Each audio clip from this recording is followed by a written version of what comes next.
ci boole ay candidats recalés aussi Oui. pour étoffer la décision. Donc on n'est pas dupe.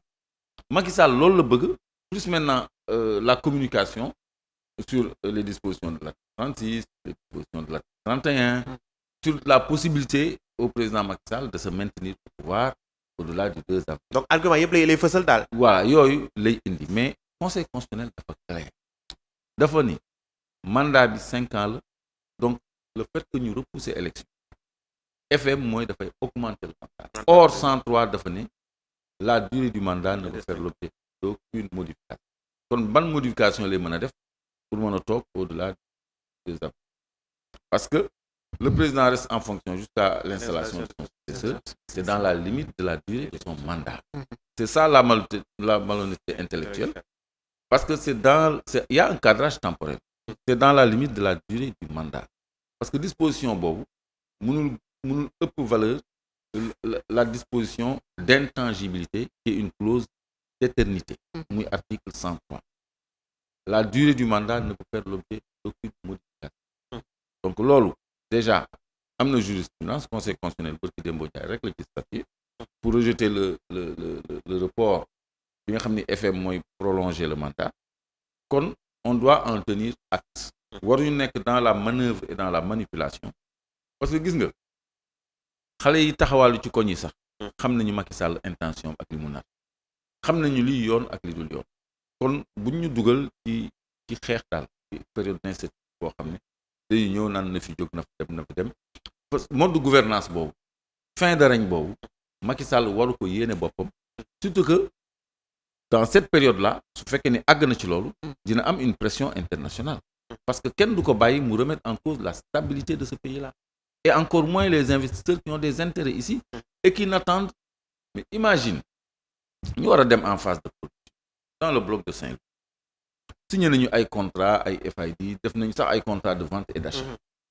On attend 14 millions et demi de mètres cubes par jour chaque jour. Donc chaque jour que l'exploitation est retardée on perd 14 millions et demi de mètres cubes de gaz à cause d'un monsieur qui veut se maintenir au pouvoir alors que les gens ils ont investi, ils attendent de rentrer dans leur quota. Le Sénégal aussi attend de rentrer dans ses fonds. Trésor dara di ci dugg. robinet xaalis boobu et am na ay prévisions yu ñu defoon sur la base de l'exploitation de ces ressources là. mais justement oui. léegi moom s'il veut bloquer tout ça uniquement parce qu'il veut se maintenir au pouvoir c'est de la haute trahison. loolu ça mérite toutes les révolutions. loolu kese ak frein économique bi nga xam ne moom lay imprimer au Sénégal jar na ñëpp jóg pour bañ loolu parce que moom moomul Sénégal quand même. Il a fait n'importe quoi sur ces blocs là en donnant ça à son frère et à son Franck Timis là. Hier rek ci suñu conférence de presse bi on a parlé de notre développement de l'affaire Petro-Tim mooy les 26 000 hectares yi ñu jox Agritrans non Agritrans.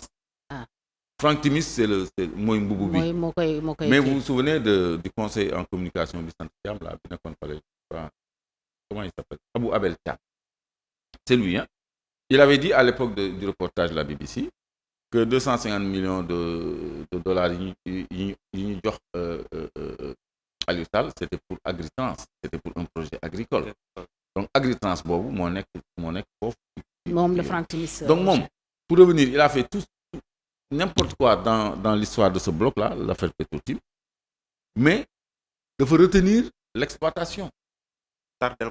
Mais parce que tant que jógewu fi dara du dox.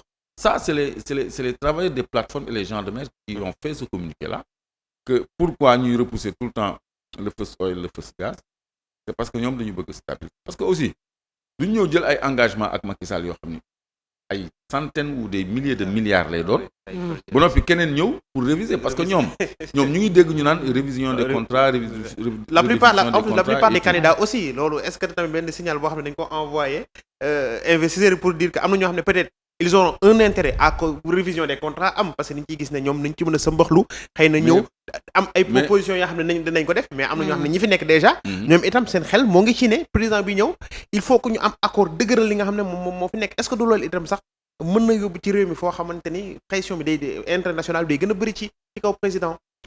mais président moom gis nga li mu ñu war a bii ñëw ak bi fi nekk non bii ñëw du bëri pression parce que quand même nit ñi ils sont avertis président bi ñëw day dox par force intérêt Sénégal parce que xam nañu léegi. am na li ko fi indi amuñu gerte ak phosphate kese. parce que xam loolu la ñu doon jàngal école def naa jàngal producteur d'arachide et de phosphate. ba léegi jàngalaguñu xale yi. on n'a pas revu les curricula lan la Sénégal am loolu je crois que war nañu ko jàngal xale yi. comme ni ñu leen doon jàngalee gerte ak phosphate. bassin arachidier phosphate yi nekk loolu la ay. waaw boori Mboro jëm. waaw donc war nañu xamal nit ñi ni amatuñu loolu kese léegi ñëpp xam nañ ni amatuñu ko gerte ak phosphate. on a tout, on a de l'or, on a du zircon, on a du pétrole, on a du gaz, on a du phosphate en pagaille, on a beaucoup de choses, beaucoup de ressources. Plus maintenant les terres rares, ay lithium, thorium, uranium ak yooyu yëpp. Uranium, on a de l'uranium. Ah? Mais pourquoi ça t'étonne? Sénégal bon, yaa ngi may def loo digression. kon buñ ci sori direction des mines et de la géologie. dafa am benn répertoire de nos ressources naturelles bu muy publier. Un catalogue. dafa am ay fiches. Il y a une fiche qui s'appelle la fiche numéro 17C. Ça concerne l'uranium. Kédougou dafa am ay gisements d'uranium yu ñu mettre en valeur yu ñu découvrir depuis les années 70. Léegi en 2007 une société sud-africaine qui s'appelle Uramine la ñu jox le permis de recherche et d'exploitation d'uranium à Kédougou. Uramine. Léegi les Français ñëw bëgg uranium boobu parce que booba ñoom ñu ngi wutee uranium Niger. On est en 2007. Mais il y a une course aux réserves. Donc la France voulait mettre la main sur les réserves d'uranium parce que ñoom seen courant principalement centrale nucléaire. Donc qu'est-ce que Areva a fait? Changer de nom, mais Areva, xam ngeen ni Areva c'est le géant de l'uranium en France et même dans le monde. Dañu jënd carrément la société là Uramine. Areva dafa jënd Uramine. Seen bureau mu ngi fii virage. Toxu nañu sax. Donc Uramine boobu Areva da ko jënd. Pour te dire que y a des enjeux yoo xam ne ñun sax maîtriser wuñ ko. Donc il y a de l'uranium au Sénégal. Areva moo ci teg loxo. Parce que société bi jël amoon licence bi. ñoom jënd nañ. ñoom mënuñu jotaat ci licence mais société ba ca boppam la ñu jënd. Une société minière nga jënd ko juste pour une licence ça veut dire qu'il y a des intérêts là-bas. Donc le Sénégal a tout ça. Léegi nag Macky Sall mënul bloquer Sénégal ci ay petite ambition de rallonger un mandat qui est fini. La Constitution te dit nul ne peut exercer plus de 2 mandats consécutifs. Et puis le mot exercer en légistique est important. Parce que même bu bëggee maintenir au-delà du 2 avril, nul ne peut exercer. Exercer mooy doxal. Waxuñu nul ne peut faire nul ne peut exercer. Kon on ne le laissera pas exercer au-delà du 2 avril. Loolu yëpp. Donc est-ce que on est constitutionnellement fondé à mener une résistance frontale. mais non am na aussi beneen cas boo xamante ne parce que ñun dañoo am suñu benn panel boo xam ne moom la ñuy waxtaanee. Panel boo xam ne moom la ñuy waxtaanee moom la ñuy échanger xam nga les citoyens lambda question parce que man dañu naan man maay seen porte-parole lu mu ñëw damay ñëw fii laaj ko. dañu demee léegi président surtout fu waxoon ne le 18 élection premier tour 18 mars. élection premier tour. Le 17. Nous ne serions pas dans les délais. ci week-end boobu 18 mars. premier tour moom la ñuy amal. mais le deuxième tour risque de dépasser. Oui, nous ne serions plus dans les délais. mais léegi nag conséquence na dans ce cas conséquence lan lay wax ci décret bi su nekkee président loolu la génne comme décret mu ne exemple le 17 ou le 18 mars dañuy amal premier tour deuxième tour bi dañ koy amal. par exemple 24.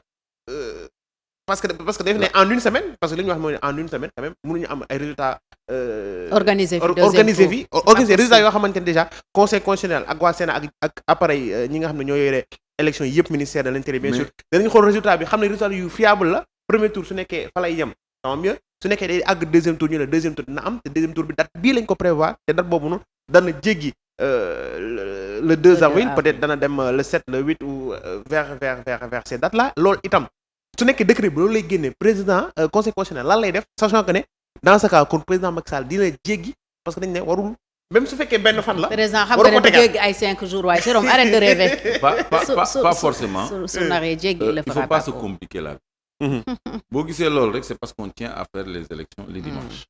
mais tenir nañ fi ay élections mercredi. pour des raisons de calendrier en 98 c'était des élections locales. mu amoon mal doon ñu saboté woon carrément organisation élection on a repris l'élection mais mercredi lañ ko reprendre pour être dans les délais.